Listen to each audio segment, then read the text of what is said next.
नमस्कार दोस्तों, कैसे हैं आप लोग। 30 और 31 अक्टूबर 2023 के करंट अफेयर्स और एडिटोरियल एनालिसिस में आपका स्वागत है। ऑब्वियसली बात है, 2 दिन के एडिटोरियल्स और करंट अफेयर्स हैं तो वीडियो थोड़ी लंबी होगी।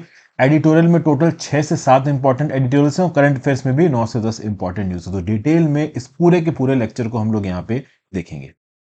आप चाहें तो यूपीएससी 2024 का मेंटरशिप कोर्स ज्वाइन कर सकते हैं दोस्तों। हंड्रेड्स ऑफ वीडियो हैं अपलोड हो चुकी हैं। आज भी 4 लेटेस्ट वीडियोस आपके लिए अपलोड हुए हैं, तो आप लेटेस्ट कंटेंट को कंटेंट वाले सेक्शन में जाके पेरूज कर सकते हैं और इस पर्टिकुलर मेंटरशिप कोर्स को ज्वाइन कर सकते हैं अपनी यूपीएससी की एक ऑर्गेनाइज प्रिपरेशन के लिए। प्राइसेस ओवरऑल पहले से बहुत कम है, तो do check this course on www.harshitdwedi.com। चलिए बिना टाइम वेस्ट किए अपने इस लेक्चर को शुरू करते हैं। एडिटोरियल एनालिसिस में पहला टॉपिक जो हम डिस्कस करने वाले हैं, भाई यहाँ पे जो 3 बिल्स लेके आए गए थे इंडियन पीनल कोड को रिप्लेस करने के लिए, सीआरपीसी क्रिमिनल प्रोसीजर कोड को रिप्लेस करने के लिए और इंडियन एविडेंस एक्ट को रिपोर्ट करने के लिए, मतलब अमेंड करने के लिए, रिप्लेस करने के लिए। तो बेसिकली आईपीसी, सीआरपीसी और इंडियन एविडेंस एक्ट, इनको रिप्लेस करने के लिए जो नए बिल्स आए गए हैं जिनका नाम है भारतीय न्याय संहिता, फिर भारतीय नागरिक सुरक्षा संहिता और भारतीय साक्ष्य बिल। ठीक है ना। भारतीय न्याय मतलब आईपीसी, भारतीय नागरिक मतलब सीआरपीसी और भारतीय साक्ष्य मतलब इंडियन एविडेंस एक्ट। तो बेसिकली यहां पे पार्लियामेंट्री कमेटी बनाई गई थी और ये पार्लियामेंट्री कमेटी, देखिए क्या है, जब इन बिल्स को इंट्रोड्यूस किया गया पार्लियामेंट के अंदर, उसके बाद एक पार्लियामेंट्री कमेटी बनाई गई। वो पार्लियामेंट्री कमेटी ऑब्वियसली बात है इन पर्टिकुलर बिल्स के ऊपर बहस कर रही है। अब ऐसा समझने में आ रहा है कि ये पार्लियामेंट्री कमेटी जल्दी ही रिपोर्ट को फाइनलाइज करेगी इन पर्टिकुलर बिल्स को लेके। लेकिन अभी के लिए parliamentary standing committee on home affairs ने ड्राफ्ट रिपोर्ट इस पार्लियामेंट्री कमेटी की एक्सेप्ट करने से मना कर दिया, क्योंकि अपोजिशन पार्टी के जो भी मेंबर्स हैं वो कह रहे हैं कि इस रिपोर्ट को स्टडी करने के लिए और बिल्स के रिस्पेक्ट में उनको प्रोड्यूस करने के लिए थोड़ा समय ज्यादा चाहिए। अब ऑथर यहां पे इस आर्टिकल का ये बोल रहा है कि भाई इस पार्लियामेंट्री कमेटी ने जो कि इन बिल्स के ऊपर बनाई गई 24 अगस्त को काम करना शुरू किया है, इसकी अभी केवल 12 सेटिंग्स हुई हैं। ठीक है ना। तो इतनी जल्दी यहां पे ओवरऑल इसकी ड्राफ्ट रिपोर्ट आ रही है। ठीक है ना। इनका यह कहना है कि अगर आपको मीनिंगफुल तरीके से आईपीसी, सीआरपीसी और इंडियन एविडेंस एक्ट को रिप्लेस करवाना है तो इसके वाइल्ड कंसल्टेशंस होने चाहिए पूरे कंट्री भर में। लॉयर्स और एक्टिविस्ट से बात करनी चाहिए, सबऑर्डिनेट जुडिशरी से बात करनी चाहिए, क्योंकि ये वो मेन जगह हैं, वो मेन बेसिक पॉइंट्स हैं, फोकस हैं, फलक्रम्स हैं, लोग हैं जो कि डेली के बेसिस पे इन बिल्स के साथ डील करते हैं। तो यहां पे ओवरऑल ड्राफ्ट रिपोर्ट इतनी जल्दी तैयार की जा रही है, खासकर तब जब भारतीय साक्ष्य सुरक्षा बिल का, भारतीय आप कह लो ये नागरिक सुरक्षा बिल का, कि भाई इनका इंग्लिश वर्जन अभी कुछ दिन पहले ही आया है। तो बेसिकली हिंदी वर्जन में ये रिलीज हुए थे, इंग्लिश वर्जन अभी कुछ दिन पहले आया है और इतनी जल्दी पार्लियामेंट्री कमेटी ओवरऑल इस रिपोर्ट को भी फाइनलाइज कर रही इन तीनों बिल्स के रिप्लेसमेंट को लेके। तो भाई यहाँ पे थोड़ा टाइम लेना चाहिए।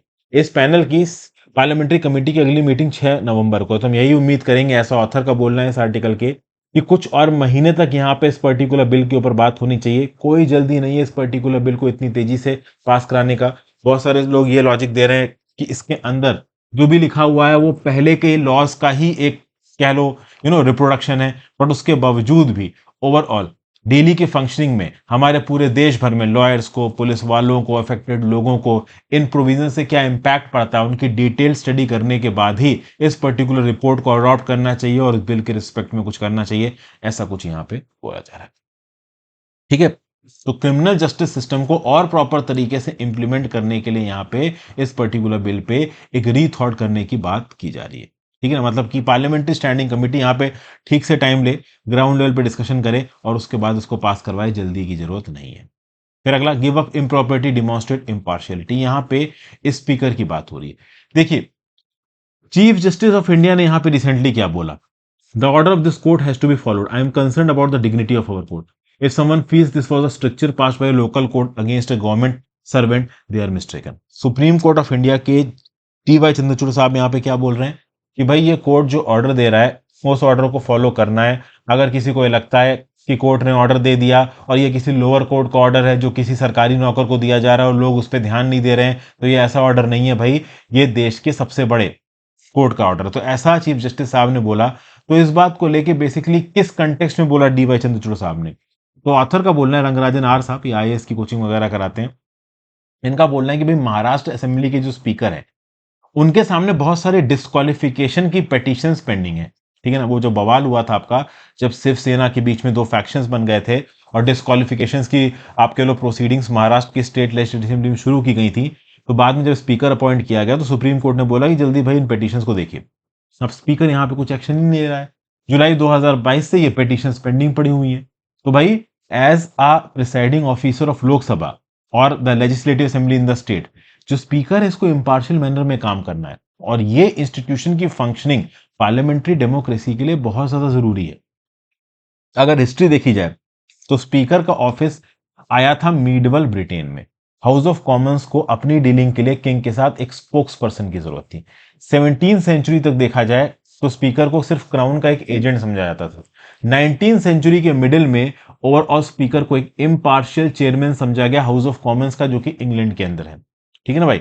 और ये जो स्पीकर हैं they are the custodians of rights and privileges of the house, its committee and its members. तो बेसिकली ओवरऑल, क्योंकि हम हाउस ऑफ कॉमन मतलब ब्रिटेन के कॉन्स्टिट्यूशन सिस्टम में जो स्पीकर का ऑफिस आया है उसी से तो हमारी इंडिया की पार्लियामेंट्री डेमोक्रेसी में आया है।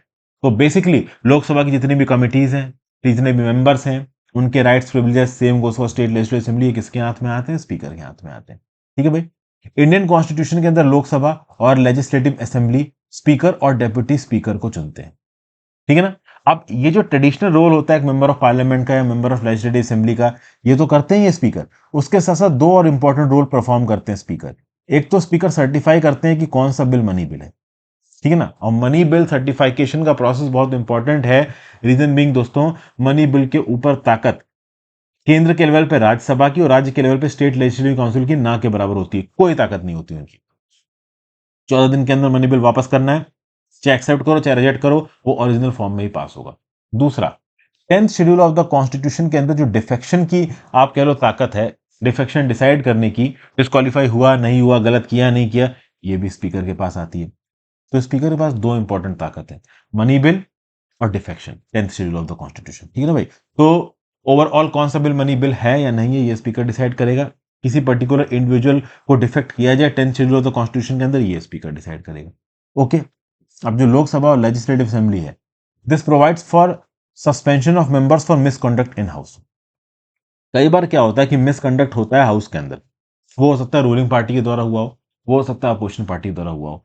यहाँ पे स्पीकर को इम्पार्शियल तरीके से काम करना और ऑन मेरिट्स यहाँ पे अपना डिसीजन देना है। बट अक्सर कर इंडिया के अंदर ये देखा गया है कि ओवरऑल जो रूलिंग पार्टी है उसका होता है स्पीकर। तो रूलिंग पार्टी वाला जब एमपी एमएलए गड़बड़ करता है तो कुछ नहीं होता है, और जब अपोजिशन पार्टी वाला एमपी एमएलए कुछ गड़बड़ करता है तब सब कुछ हो जाता है। यहाँ पे इसका एक एग्जाम्पल भी दिया गया। अब एग्जाम्पल थोड़ा पर्सनल हो जाता है, केस स्पेसिफिक हो जाता है। मैं आपको ओवरऑल जनरल प्रोविजंस बता रहा हूं, इसलिए मैं एग्जांपल्स यहां पे आपके लिए नहीं पढ़ूंगा। ठीक है ना भाई।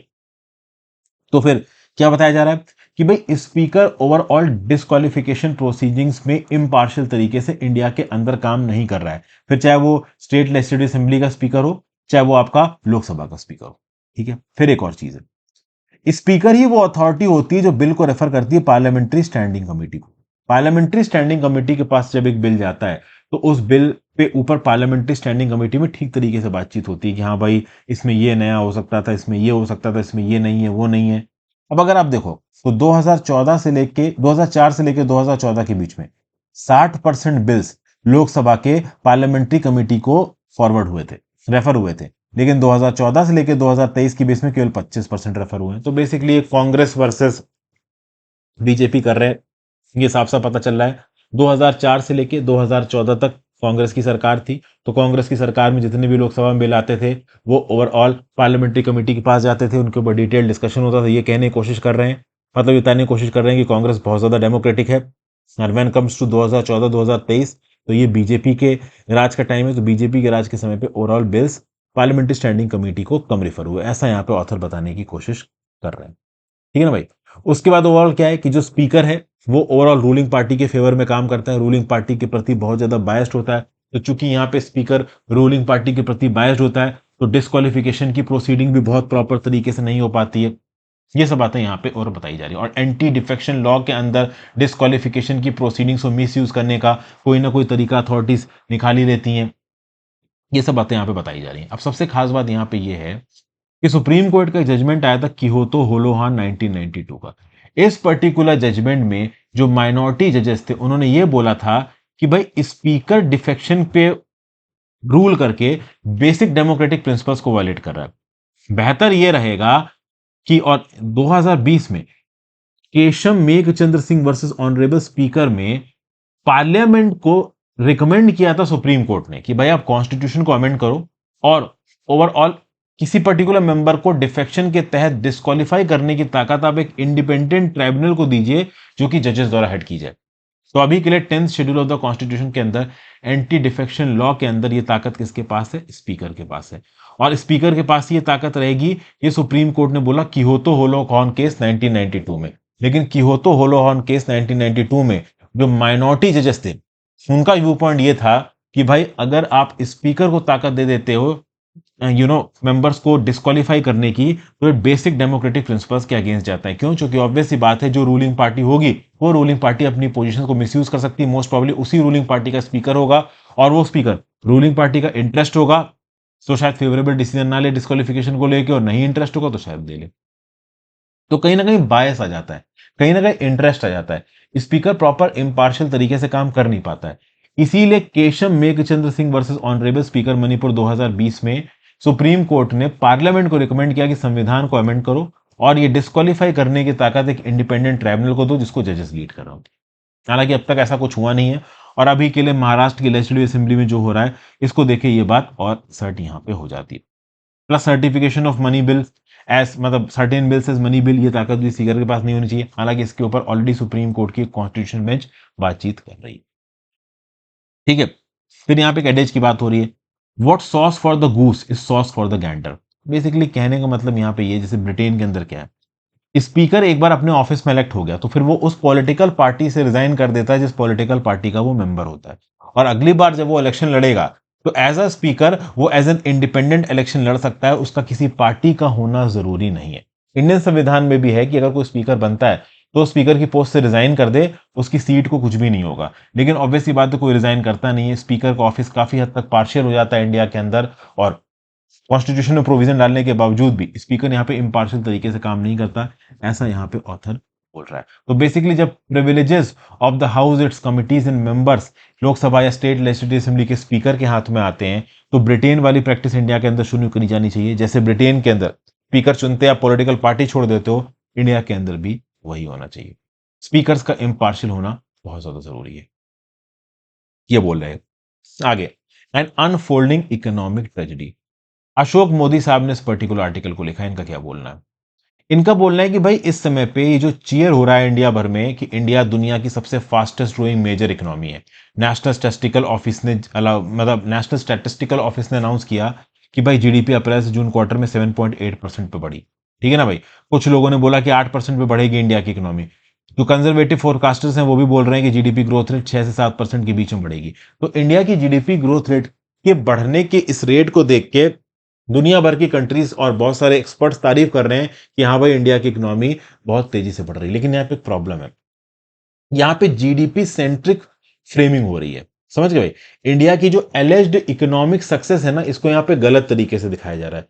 किसी भी देश की नेशनल इनकम वेलफेयर को मेजर करने का जीडीपी एक बहुत ही फ्लॉड मेट्रिक होता है, क्योंकि जीडीपी इनइक्वालिटी को यहाँ पे छुपा देता है और अटेंशन को डिफ्लेक्ट करता है from acute job scarcity, poor education and health and unliveable cities, a broken judicial system, environmental damage.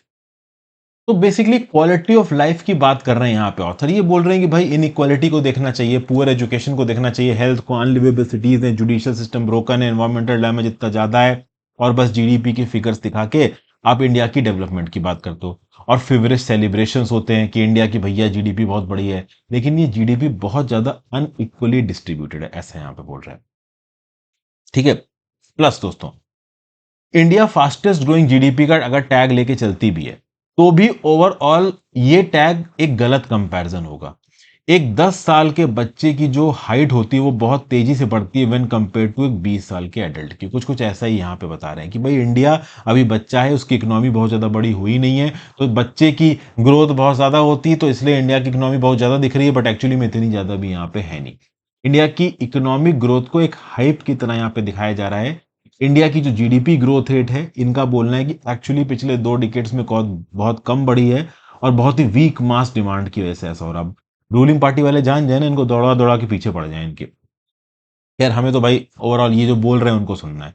तो इनका कहना है कि भाई मिड 2000 में इंडिया की जो जीडीपी थी वो 9% एनुअल रेट पे बढ़ रही थी। उस समय पे दुनिया भर में हाई वर्ल्ड ट्रेड ग्रोथ हो रही थी, तो भैया इंडिया की इकोनॉमी भी उसके चलते बढ़ी।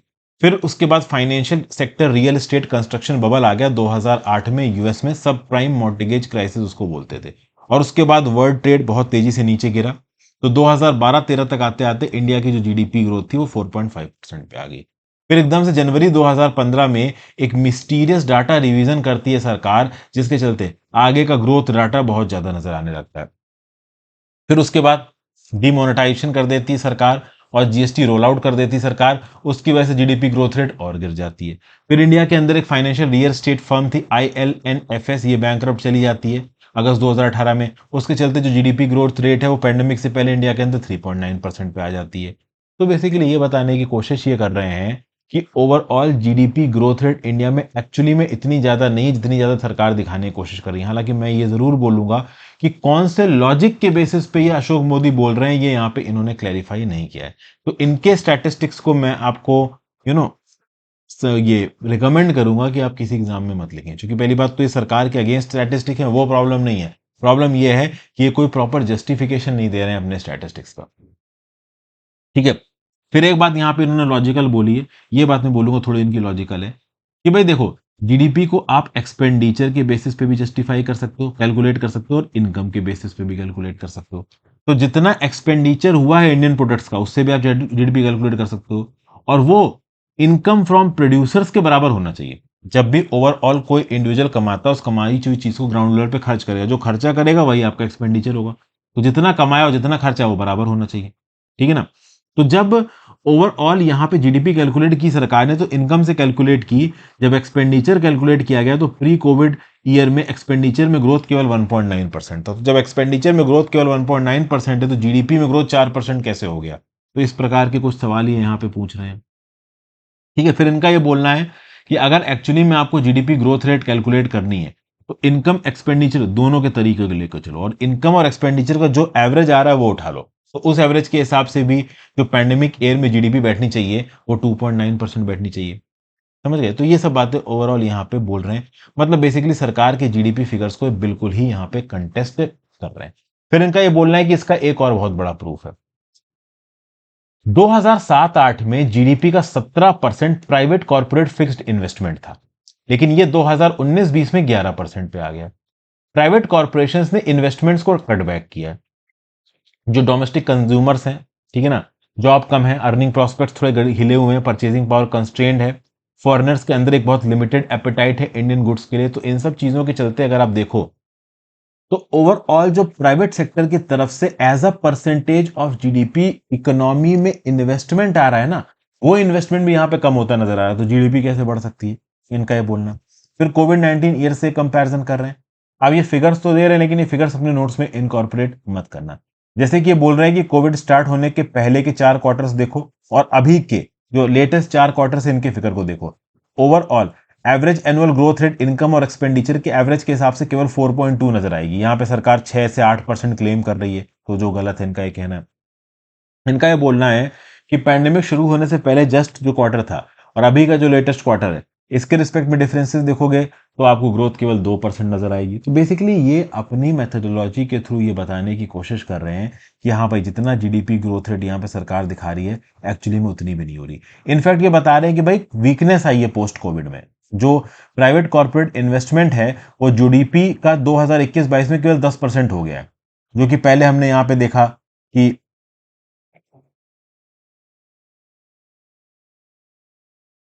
17% था और 11%। तो वो जो 17% 11% था, वो 2022-23 में 10% हो चुका। इनका ये बोलना है। ठीक है भाई। फिर आगे और चीजें बता रहे हैं। क्या क्या बता रहे हैं कि भाई जो हाउस होल्ड्स का सेविंग रेट है वो यहाँ पे गिर गया है।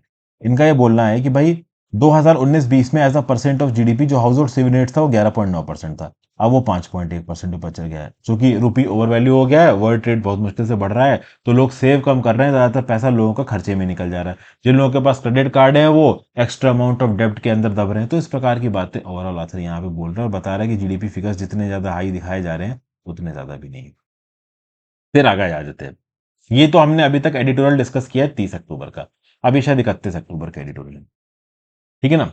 Consensus on the Gaza. अच्छा एक बात और बता दूं, रिसेंटली शायद मैं एक न्यूज आर्टिकल पढ़ रहा था, मैं एक बार चेक करूंगा ऑथेंटिक है कि नहीं है, कि इसराइल ने यहाँ पे प्रपोजल दिया है कि भाई हम 23 लाख लोगों को इजिप्ट के सिनाई पेनिनसुला में भेज सकते हैं। मैं पिछले एक महीने से ये बोल रहा हूं कि इसराइल का ये प्लान है। जिस समय पे इसराइल ने ये बोला था कि भाई लोग गाजा पट्टी के नॉर्दर्न इलाकों से निकल के सदर्न इलाकों में चले जाएं, उसी समय पे इसराइल का इंटेंट समझ में आ गया था। इसराइल वाले कितने भी बड़े जल्लाद हो, वो 23 लाख लोगों को तो देखो नहीं मार सकते। तो ऑब्वियस सी बात है, उनका प्लान ही ये था कि पहले साउदर्न गाजा में लोगों को कंसंट्रेट करो और फिर एक परमानेंट सॉल्यूशन दे दो। और वो परमानेंट सॉल्यूशन क्या है कि भाई गाजा पट्टी के अंदर से लोग निकल के सिनाई में चले जाए, हम सब लोगों को यहां पे छोड़ने के लिए तैयार है। मूवमेंट ही खत्म है भाई। उसके बाद गाजा पट्टी, वेस्ट बैंक को वैसे दबा रखा है इसराइल ने। मतलब अगर इस स्टेप में इसराइल सक्सेसफुल हो गया ना, मास्टर स्ट्रोक होगा, पैलेस्टीनियन मूवमेंट ऑलमोस्ट खत्म हो जाएगा। आगे देखते हैं, चलिए इस पे आ जाते हैं। उसके लिए मैं एक शॉर्ट और बनाऊंगा। ये सब टॉपिक शॉर्ट्स में अच्छे लगते हैं, थोड़े छोटे होते हैं। यहाँ पे थोड़ी एनालिटिकल बातें हो रही हैं। India should have made efforts on a consensus on the Gaza vote at United Nations. भाई यूनाइटेड नेशंस के अंदर जॉर्डन ये जो रेजोल्यूशन लेके आया था ना, इसराइल पैलेस्टीन में सीज फायर लाने का, उस पे इंडिया ने एब्सटेन किया। ठीक है ना। अब इंडिया के एब्सटेंशन को इस पर्टिकुलर आर्टिकल में क्रिटिसाइज किया जा रहा है। इंडिया का जो स्टैंड है टेररिज्म के ऊपर, ठीक है ना, जो डेप्यूटी परमानेंट रिप्रेजेंटेटिव है टू द यूएन, ओवरऑल उस स्टैंड को इंडिया ने बताया। इंडिया ओवरऑल ये बोल रहा है कि भाई जो आपने, देखिए क्या है, हमास नाम के शब्द का इंडिया ने इस्तेमाल किया नहीं है। इंडिया बोलता है कि टेररिज्म की कोई परिभाषा नहीं होती और अच्छा बुरा टेररिज्म कुछ नहीं होता। जो कुछ गलत कर रहा है वो गलत प्रकार से टेररिज्म कर रहा है। मतलब कहीं पे भी अगर आप रेवोल्यूशनरी प्रैक्टिसेस का इस्तेमाल कर रहे हो, गलत प्रकार से कुछ चीजें कर रहे हो, तो टेररिज्म की परिभाषा में आनी चाहिए। गुड टेररिज्म आपके स्ट्रेटेजिक फायदे के लिए चीज हो रही, तो आप उसको बोलो कि हाँ भाई ये गुड टेररिज्म है, उसको अलाउ करो। ये नहीं होना चाहिए। समझते हैं। Overall United nation general assembly में जो रेजोल्यूशन था, जिन्होंने भी इस रेजोल्यूशन को अपोज किया है, किस बेसिस पे अपोज किया है कि भाई हमास ने जो 7 अक्टूबर को अटैक किया है उसको आपने स्पेसिफिकली कंडेम नहीं किया है। हालांकि इस पर्टिकुलर रेजोल्यूशन में जो भी वायलेंस हुआ है इसराइलीज के अगेंस्ट और पैलेस्टीनियन के अगेंस्ट, दोनों को जनरल तरीके से गलत बताया गया है, बट स्पेसिफिकली हमास ने जो वायलेंस किया उसको गलत नहीं बताया जॉर्डन ने। तो इस बेसिस पे बाकी कंट्रीज ने तो अपोज किया, इंडिया ने इसमें एब्सटेन कर लिया। अब देखिए यहां पे ऑथर बस यही बोलने की कोशिश कर रहा है कि इंडिया इस समय पे वर्ल्ड लीडर बनने की बात कर रहा है। इंडिया ने G20 में ग्लोबल डिवाइड्स में चीजों को सॉर्ट आउट करने की कोशिश की। एक्सटेंडेड ब्रिक्स ग्रुपिंग की बात यहां पे हो रही है। अब क्या है कि यूएनजीए रेजोल्यूशन में 120 कंट्री ने इस पर्टिकुलर रेजोल्यूशन के फेवर में वोट किया। रेजोल्यूशन का टाइटल था protection of civilians and upholding legal and humanitarian obligation. इतने इंपॉर्टेंट मुद्दे पे आप साइडलाइंस पे नहीं बैठ सकते अगर आप सच में वर्ल्ड लीडर बनना चाहते हो। ऐसा कुछ ऑथर यहां पे बोलना चाह रहा है। देखिए सीधी बात है, अगर 7 अक्टूबर के अटैक्स में गड़बड़ थी तो ये बात प्रधानमंत्री मोदी जी को या फिर जो भी इंडिया का एड्रेस था और आपके लिए जो एब्सटेंशन का जो रीजन था उसमें लिखना चाहिए था। ठीक है। सीधी बात यह है कि इंडिया हमास का मेंशन करता नहीं, हमास को इंडिया ने टेररिस्ट ग्रुप डिक्लेयर किया नहीं, और हमास को लेकर इंडिया इस समय पे कोई भी स्टेटमेंट यहां पे नहीं दे रहा। अगर इंडिया को एक्चुअली में हमास के इस पर्टिकुलर अटैक को अपोज भी करना था तो इंडिया इस पर्टिकुलर रेजोल्यूशन के फेवर में वोट डाल सकता था और साथ साथ अपने एक्सप्लेनेशन ऑफ वोट में ये लिख सकता था कि हाँ भाई 7 अक्टूबर के अटैक को कंडेम करने की जरूरत है। यही चीज यहां पे फ्रांस ने किया। फ्रांस ने रेजोल्यूशन को सपोर्ट किया है और ओवरऑल एक्सप्लेनेशन ऑफ वोट में लिख दिया कि फ्रांस, हमास ने जो किया वो गलत था। तो इंडिया यहां पे एब्सटेन करके साइड लाइन पे बैठना चाहता है। इंडिया यहां पे साइड्स नहीं लेना चाहता।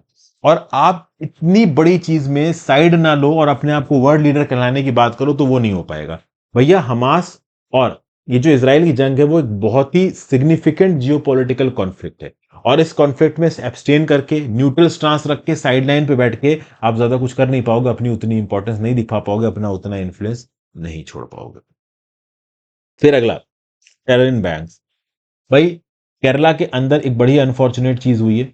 2000 members of minority millenarian church group Jehovah witness, ये सेंट्रल केरला में कलमसरी में संडे मॉर्निंग को मिले। यहां पे एक सीरीज ऑफ एक्सप्लोशन हुए। ठीक है ना। 3 लोग की मौत हुई और 50 लोग अदर्स और इंजर हुए हैं, और चूंकि कुछ लोग सीवियरली इंजर्ड है तो हो सकता है कि मृतकों का नंबर यहां पे बढ़ जाए। तो ये न्यूज ऑब्वियस सी बात है अपने आप में बहुत डिस्टर्बिंग है। ठीक है। शुरू में तो समझ में नहीं आया क्या हुआ। बाद में एक आदमी है मार्टिन डोमिनिक नाम का, वो सोशल मीडिया पे गया और सोशल मीडिया पे जाके उसने इस पर्टिकुलर एक्ट की रिस्पॉन्सिबिलिटी अपने ऊपर ले ली। उसने ये बोला कि भाई ये जो जेहुआ वाले हैं ये एंटी नेशनल सेंटिमेंट्स फैलाते हैं। और बात ये है कि ये भी जेहुआ विटनेस का ही मेंबर है, ये उस पर्टिकुलर ग्रुप का एस्ट्रेंज्ड मेंबर। तो इसका ये बोलना है कि चूंकि इसके ग्रुप वाले जेहुआ विटनेस वाले एंटी नेशनल सेंटिमेंट्स फैलाते हैं, इसलिए मैंने यहाँ पे ब्लास्ट किया। इसने सरेंडर कर दिया पुलिस के सामने। ठीक है भाई। अब ऑब्वियस सी बात है, बहुत सारा एविडेंस है पुलिस के सामने, तो पुलिस इसको ओपन एंड शट केस की तरह डिक्लेयर कर सकता है।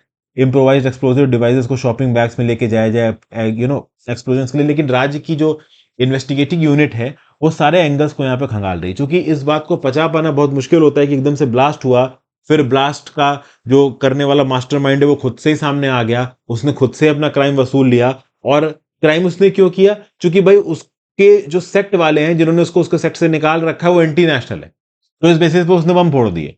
तो बेसिकली यहाँ पे नेशनल इन्वेस्टिगेशन एजेंसी और नेशनल सिक्योरिटी गार्ड सब अपना यहाँ पे काम कर रहे हैं। अब बात ये होगी, जब ये ब्लास्ट हुआ दोस्तों, उसके बाद जो स्पेकुलेशन और जो कम्युनल फ्रेंजी था वो अपने आप में बहुत खतरनाक था। मार्टिन साहब खुद एक माइनॉरिटी कम्युनिटी के हैं, लेकिन आपको समझना पड़ेगा कि जब माइनॉरिटी कम्युनिटी के ऊपर अटैक हुआ केरला में, तो केरला में एक और माइनॉरिटी वर्सेस माइनॉरिटी का मुद्दा है, क्रिश्चियन वर्सेस मुस्लिम्स का मुद्दा। तो एक कम्युनली चार्ज सोशल मीडिया पे एटमॉस्फेयर बनाया गया, किसी एक पर्टिकुलर इंडिविजुअल धर्म के इंडिविजुअल्स को टारगेट किया गया, उनको जिहादीज बोला गया, मतलब प्री कंसीव्ड नोशंस यहाँ पे बना लिए। और ये प्री कंसीव्ड नोशंस बनाना यहाँ पे बिल्कुल गलत था। इससे ये पता चलता है कि केरला के अंदर कम्युनल टेंशंस बहुत ज्यादा हैं। प्लस यहाँ पे एक पॉलिटिकल पार्टी के मेंबर ने ओवरऑल केरला के चीफ मिनिस्टर को कुछ बोला, तो केरला के चीफ मिनिस्टर ने पलट के बोला।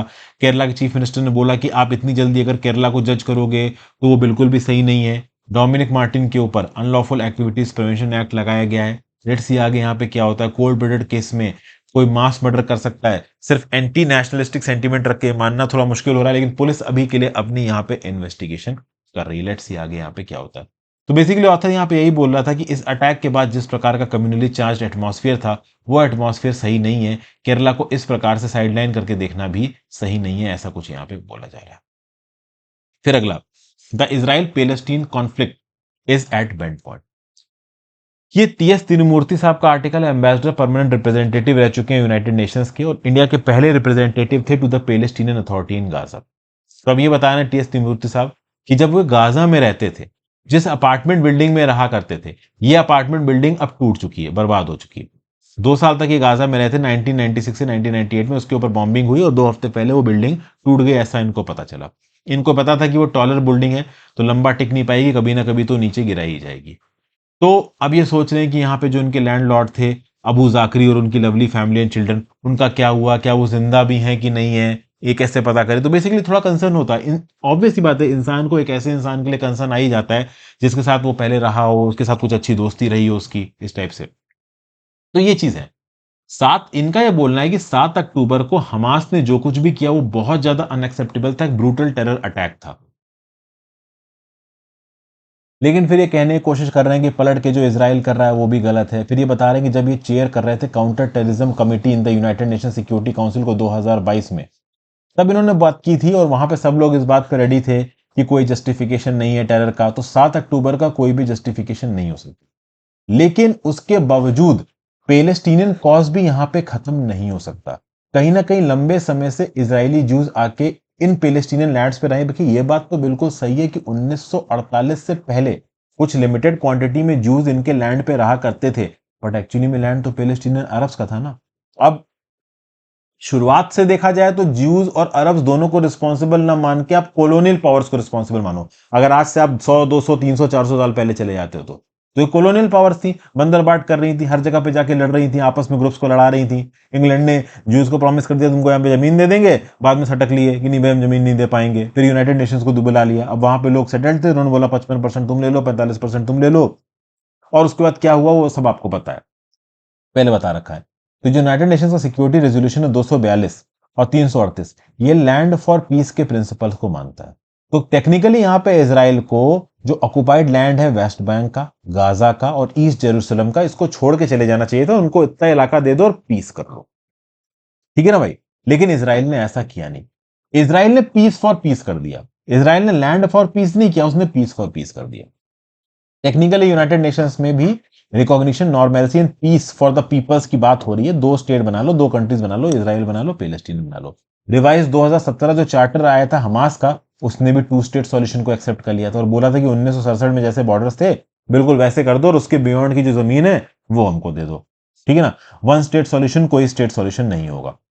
इसराइल ओवरऑल ऑब्वियस सी बात है आज की डेट में हमास को टैकल कर रहा है। देखिए 1948 वो एक ऐसा साल था जब इसराइल बना था। इसराइल ने बोल दिया था कि ठीक है भाई 55% हमारा, 45% तुम्हारा, तुम 45% से आराम से रहो। तो मतलब उस समय पे हमास, गाजा पट्टी, वेस्ट बैंक और इनफैक्ट नॉर्दर्न इसराइल का भी एक बड़ा हिस्सा इन अरब्स को मिल गया था और इसराइल मान भी गया था। लेकिन पैलेस्टीनियन अरब्स का एक बेसिक लॉजिक था और कुछ हद तक भाई वो लॉजिक सही था।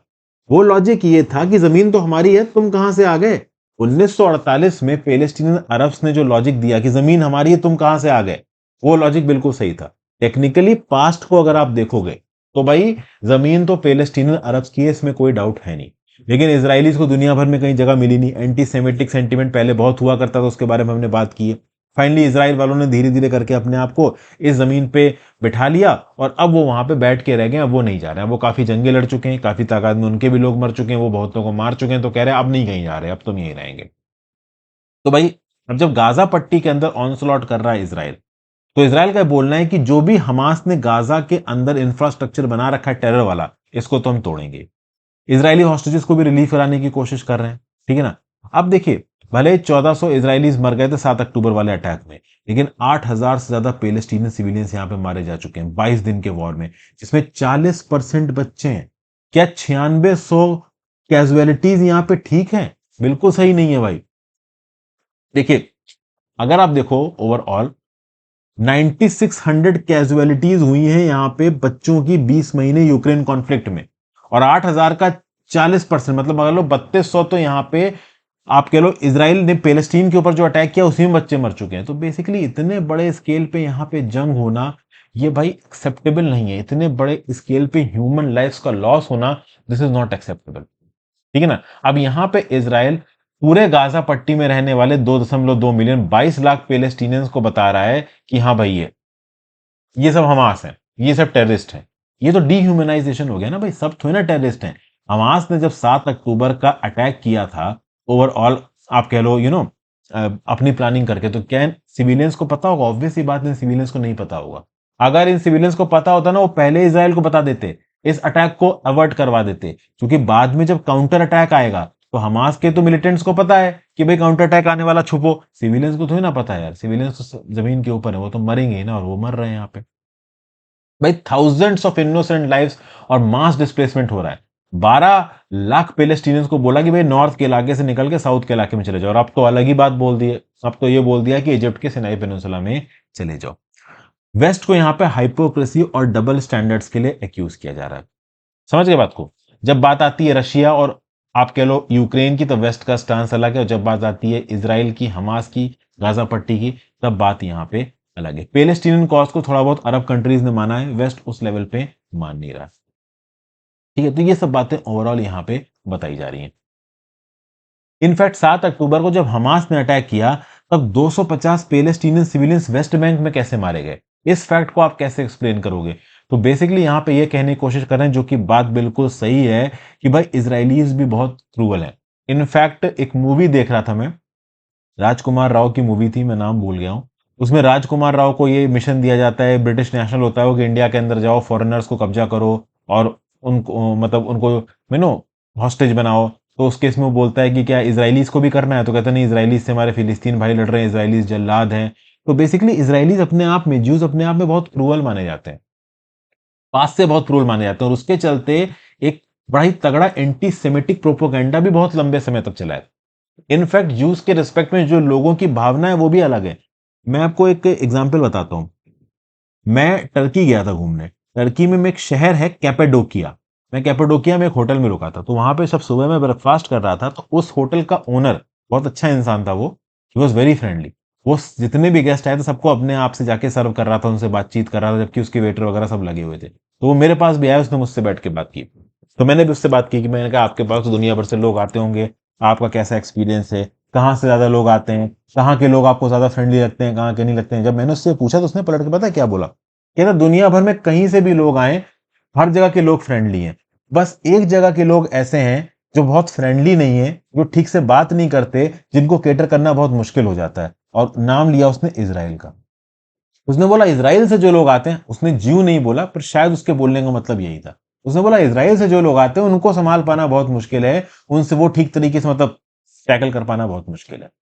अब आई डोंट नो कि वो टर्की का था, एक मतलब मुस्लिम इंसान था इसलिए वो ऐसा बोल रहा था, या सच में इजरायली जूस ऐसे हैं। देखिए, ओवरऑल एंटी सेमेटिक प्रोपोगेंडा बहुत, इंडिया में तो ऐसा कुछ भी नहीं है। इंडिया में तो भाई कोई बंदा अमेरिका से आए, कोई आप कह लो जापान से आए, कोई इसराइल से आए, नॉर्मल फॉरेनर से हम लोग बहुत इंटरेक्ट करते हैं, हमें नहीं पता चलता कौन कहां से, सब लोग ज्यादातर फ्रेंडली होते हैं। बट कहीं ना कहीं कुछ जगहों पे ओवरऑल ये एंटी जू प्रोपोगेंडा, एंटी सेमेटिक प्रोपोगेंडा बहुत ज्यादा आप कह लो एग्रेसिव है। ठीक है। तो फाइनली यहाँ पे ऑथर यही कहने की कोशिश कर रहा है कि इस पर्टिकुलर चीज का सॉल्यूशन होना चाहिए। यहाँ पे इसराइल जो कुछ भी कर रहा है, और कुछ हद तक मैं भी बोलूंगा कि इतनी बड़ी तादाद में लोगों को मारना देखिए ठीक नहीं है। इसराइल जो कर रहा है वो है तो गड़बड़ ही, लेकिन अब क्या किया जाए इसमें, वही वाली बात है। इंडिया के रिस्पेक्ट में बोल रहे हैं कि इंडिया ने भी ओवरऑल रेजोल्यूशन में सपोर्ट नहीं किया। ओवरऑल इंडिया की तरफ से कोई ब्लैटेंट आप कह लो इसराइल के अगेंस्ट स्टेटमेंट भी नहीं आ रहे भारत सरकार की तरफ से। आगे आने वाले समय में I2U2 में इंडिया को बहुत ज्यादा कोऑर्डिनेट करना है, IMEC कॉरिडोर को आगे आने वाले समय में कभी भी सक्सेसफुल बनाना है। तो ओवरऑल ये पर्टिकुलर मुद्दा सॉर्ट आउट होना चाहिए। तो पैलेस्टीन और इसराइल की ये पर्टिकुलर जंग सॉर्ट आउट होनी चाहिए, यहाँ पे लैंड फॉर पीस होना चाहिए। लेकिन देखिए, लैंड देने के मूड में इसराइल है नहीं। और मैं बता दूं, इसराइल यहां पे लैंड देगा भी नहीं। इसराइल ने अपनी टैक्टिक सीधी सीधी बता दी है कि वो वॉर करेंगे, सबको खत्म कर देंगे। सिविलियंस के लिए एक रास्ता वो छोड़ रहे हैं कि गाजा पट्टी छोड़ के इजिप्ट के सिनाई पेनिनसुला में चले जाओ, जिसके लिए ना इजिप्ट तैयार है, ना ही पैलेस्टीन का रिप्रेजेंटेटिव ऑर्गेनाइजेशन हमास तैयार है, ना ही वेस्ट बैंक वाले PLO वाले तैयार होंगे। ठीक है ना, ना ही अरब कंट्रीज तैयार होंगी। तो भगवान ही मालिक है इस जंग में आगे क्या होने वाला है। भाई, मेंटरशिप प्रोग्राम आपके लिए लाइव है। आप चाहें तो इस मेंटरशिप प्रोग्राम को ऑप्ट कर सकते हैं। काफी डिटेल में और काफी मेहनत से आपके लिए मैंने बहुत सारी वीडियोस यहाँ पे बना रखी हैं, काफी ज्यादा एनालिसिस के बाद। तो do subscribe to the mentorship course. Post और टेस्ट सीरीज भी लाइव है, आपको टेस्ट सीरीज भी मिल जाएगी। करंट अफेयर्स पे आ जाते हैं दोस्तों। पहली news, researchers identify a new mushroom species from the western Ghat. एक tiny fragile looking mushroom species, ये आपको मशरूम टाइप की स्पेशीज दिख रही है, ये Jawaharlal Nehru tropical botanic garden और रिसर्च इंस्टीट्यूट पालोदे थिरुवनंतपुरम से पाई गई है। इसको एज ए न्यू स्पेशी यहाँ पे आइडेंटिफाई किया गया। तो फिर से वेस्टर्न घाट्स की बायोडाइवर्सिटी की, रिमार्केबल बायोडाइवर्सिटी के ऊपर नजर जा रही है। ओवरऑल रिसर्चर्स ने बोला है कि ये स्पेशीज बिलोंग करती है जेनस कैंडोलियोमाइसिस को। ठीक है ना भाई। तो ये बात है, तो एक नई स्पेशीज यहाँ पे मिली है। अगर आप देखो तो 7 स्पेशीज साथेराला की, जेनस साथेराला की पहले इंडिया के अंदर रिपोर्ट हुई है। इनको कैंडोलोमाइनस रिकॉग्नाइज किया गया है। एक और नई स्पेशीज कैंडोमाइलस की यहाँ पे मिली है। ठीक है ना। इस पर्टिकुलर जेनस की दुनिया भर में केवल 35 स्पेशीज है, इसलिए इंडिया के अंदर ये मशरूम स्पेशीज का मिलना अपने आप में काफी इंपॉर्टेंट है। फाइटोटाक्सा में भी इस पर्टिकुलर नई स्पेशीज के बारे में छाप दिया गया। स्पेशी का स्पेसिफिक नाम यहाँ पे याद रखिएगा, मैं नाम आपको बता देता हूं, कैंडोलियोमाइसिस एल्बोक्वामोसिस, फिर एबोसोक्वामोसिस। अब आई एम रियली सॉरी भाई, ये आपके लिए PDF अवेलेबल है, उस PDF से ओवरऑल इस पर्टिकुलर नाम को लिख सकते हैं, यहां से भी देख के आप चाहे तो लिख सकते हैं। ठीक है, चलिए अगली न्यूज पे चलते हैं। Easing the transport of cargo by railway. अब भाई मैं आपको एक बात बता दूं, रेलवे अब 2 दिन के मैं चूंकि एडिटोरियल आपके साथ डिस्कस कर रहा हूं, तो ये 31 अक्टूबर वाला एडिटोरियल है, इसका एक 30 अक्टूबर वाला एडिटोरियल है। रेलवे से रिस्पेक्ट में 2 ही आर्टिकल आए हैं एक दिन में। ये उसका पहला पार्ट है, the Indian railways revenue problem. तो इस पर्टिकुलर आर्टिकल को देखते हैं। ये लिखा हुआ, this is first of a 3 part series of articles on Indian Railways is capital expenditure and freight business. चूंकि 2 दिन के एडिटोरियल्स और करंट अफेयर्स एक साथ डिस्कस कर रहे हैं, तो 2 दिन के रेलवे का आर्टिकल, और तीसरा आर्टिकल अगर इंपॉर्टेंट हुआ तो वो कल मैं आपके साथ डिस्कस करूंगा। देखिए, इस समय पे इंडियन रेलवेज काफी पैसा खत्म कर रही है केपेक्स में, यानी कैपिटल एक्सपेंडिचर में। और इसका तरीका भी मिल गया, क्योंकि अब अलग से रेलवेज का बजट पास होता नहीं है, मेन बजट के साथ उसको मर्ज कर दिया गया है। तो बेसिकली आराम से मेन बजट के पैसे को यहां पे रेलवेज के खर्चे में इस्तेमाल किया जा सकता है। ठीक है ना। अब यहां पे बात की जा रही है ऑपरेटिंग रेशियो की। रेलवेज का ऑपरेटिंग रेशियो क्या होता है? आप न्यूमरेटर में लिखो ordinary working expenses into the gross, और डिनोमिनेटर में लिखो ग्रॉस ट्रैफिक रिसिप्ट्स। तो जो ग्रॉस ट्रैफिक रिसिप्ट्स हैं और ऊपर ऑर्डिनरी वर्किंग एक्सपीरियंसेस, जितना ज्यादा ये रेशियो कम होगा उतनी ही रेलवे ज्यादा प्रॉफिटेबल है। और बात यह है कि जब आपने रेलवे के बजट को नॉर्मल जनरल बजट से मर्ज भी कर दिया तो भी ओवरऑल प्रॉफिटेबिलिटी बढ़ती नजर नहीं आ रहा है, ये रेशियो कम होता नजर नहीं आ रहा है, ये बढ़ ही रहा है। इंडियन रेलवेज के पास टोटल लैक ऑफ सरप्लस है। भले ही रेलवेज अपने फंड्स को ऑगमेंट कर रहे हैं थ्रू ग्रॉस बजटरी सपोर्ट और एक्स्ट्रा बजटरी रिसोर्सेज, उसके बावजूद भी अगर आप देखो तो मर्जिंग ऑफ बजट्स ने कुछ हद तक मदद जरूर की है, लेकिन अब बात यह कि रेलवेज प्रॉफिटेबल नहीं हो रही है। पैसा ओवरऑल रेलवेज के पास आ रहा है, क्योंकि जनरल बजट का कंपोनेंट निकाल के यहाँ रेलवेज में डाल दिया जाता है। अगर आप देखो तो इंडियन रेलवेज को जो प्रिंसिपल और इंटरेस्ट भरना पड़ता है वो कितना है? 22,229 करोड़, 23,782 करोड़। मतलब प्रिंसिपल इंडियन रेलवेज को देना पड़ता है 22,229 करोड़ और इंटरेस्ट देना पड़ता है 23,782 करोड़। जो रेवेन्यू रिसिप्ट हैं आपके रेलवेज के, उसका 17% तो प्रिंसिपल और इंटरेस्ट में ही चला जाता है। ये क्वांटम 2015-16 में 10% था, अब ये 17% पे पहुंच चुका है। ठीक है, उसके बाद अगर आप देखो तो डेप्ट लाइबिलिटी ज्यादा है, और अब ग्रॉस बजटरी आप कह लो रिसोर्सेज से भी आप निकाल के कैपिटल एक्सपेंडिचर करोगे इंडियन रेलवेज का, तो कहीं ना कहीं ऑपरेटिंग और फाइनेंशियल परफॉर्मेंस के बेसिस पे लॉन्ग टर्म में रेलवेज का प्रॉफिटेबल होना यहाँ पे बहुत ज्यादा जरूरी है। अब यहाँ पे सरकार क्या कर रही है कि इंडियन रेलवेज के अंदर एक्सपेंडिचर ज्यादा करवा रही है। एक्सपेंडिचर ज्यादा करने से लॉन्ग टर्म में क्या होगा कि इंडियन रेलवेज और ज्यादा यूजफुल हो जाएगी, और मतलब लॉन्ग टर्म में इंप्लॉयमेंट क्रिएट करेगी, इकोनॉमिक एक्टिविटी बढ़ेगी। लेकिन एक लिमिट से ज्यादा एक पर्टिकुलर ऑर्गेनाइजेशन को आप सरकारी खर्चे पे नहीं चला सकते। आप इंडियन रेलवे के साथ वो नहीं कर सकते जो एयर इंडिया के साथ हुआ। इंडियन रेलवेज को कहीं ना कहीं प्रॉफिटेबल होना पड़ेगा, अपने लॉसेस को कम करना पड़ेगा। अब इंडियन रेलवेज का जो फ्रेट सेगमेंट है, जो मालगाड़ी वाला हिस्सा है जहां पे सामान ट्रांसफर होता है, वो तो प्रॉफिटेबल है, लेकिन जो पैसेंजर सेगमेंट है इंडियन रेलवेज का, वो बहुत लॉस में चलता है।